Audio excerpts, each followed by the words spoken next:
The early record business, Edison, Victor, and Columbia, were the original three companies in 1890 until 1950. So you're thinking about it, it's 60 years these three companies dominated all of the recording industry. And in 1900, 3 million records were sold in the U.S. That's pretty considerable considering it was 1900. Recording in the 20s, all recording devices were mechanical until the 1920s. What I mean by mechanical is that the musician would have to gather around this conical kind of air gathering device that they'd sing or perform into, and it would be a physical device that was actually moving a diaphragm and creating a recording. Nothing electronic at that time or magnetic. So they would all crowd around a room and they'd modified instruments so that they could get really close together so that they could play into this one horn-like kind of recording device. They had to control their dynamic range because if they got too loud, it would scratch off the wax-coated paper that they were recording on, and you could only do a few instruments at a time. You couldn't do a whole symphony. It would be very difficult. And in the 1920s, it would kind of look like this.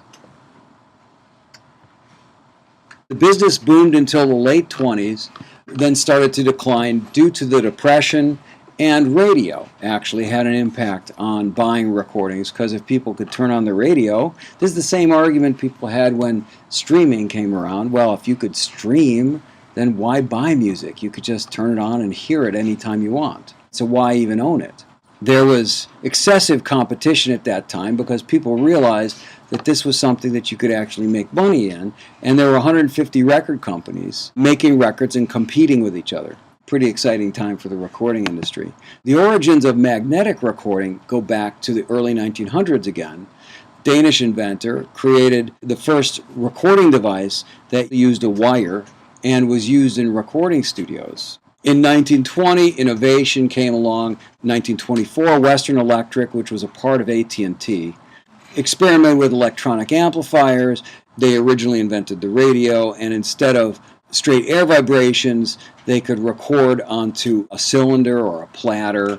And this was a huge breakthrough in the music industry. Due to the fact that now we could use electronics, they created microphones that fundamentally changed the process of recording. If a microphone could capture the sound, you could put multiple microphones around a room, then people wouldn't have to gather around one little device to try to record, and you could use electronics to gather all that sound, mix it together, and record it. It was a whole different thought process. It was a really important breakthrough in the industry.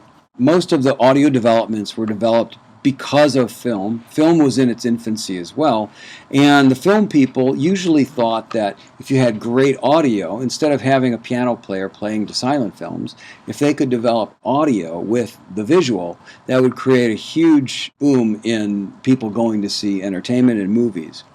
So they were developing sound recordings as well for film. There was no good way to synchronize the sound to picture, and it was very difficult, but the first recording for a movie was The Jazz Singer, and it actually uses discs, and you'd have to time the discs with the movie when you'd watch it. Optical systems were usable in 1929 and used until 1980 for movies. Optical systems meaning they imprinted the audio in a piece of film that was actually physically locked with the image film.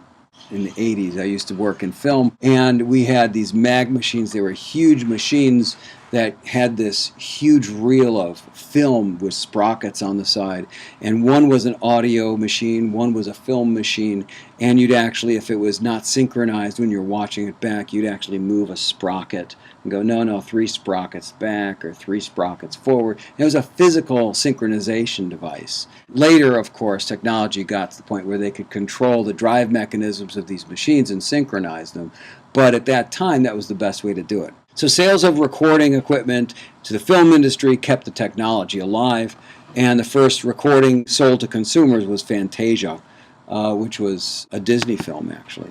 Magnetic recording started up and was used in the 30s, and it was used in Germany through the 1930s. The BBC used it, and in the late 30s, record sales got back to the highs of the 1920s. Jukebox sales helped quite a bit in terms of making music popular and being able to distribute to the masses. But the industry was still going through a lot of troubles in terms of getting its feet on the ground and having real traction in terms of audiences wanting to buy music and keeping the industry going. Stereo was envisioned in the 30s, but was never commercially instituted. And the first two-track tape head machine was 1943 in Germany. 1943, less than 100 years ago. The first stereo recording tape head. First consumer recordings that were stereo were on reel-to-reel tape. There was a huge need for recordings during the Second World War.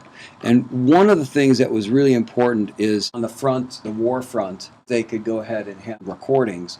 And so recordings were used to entertain the troops. It was used for propaganda, obviously, because we were in a war. And it was used for journalism.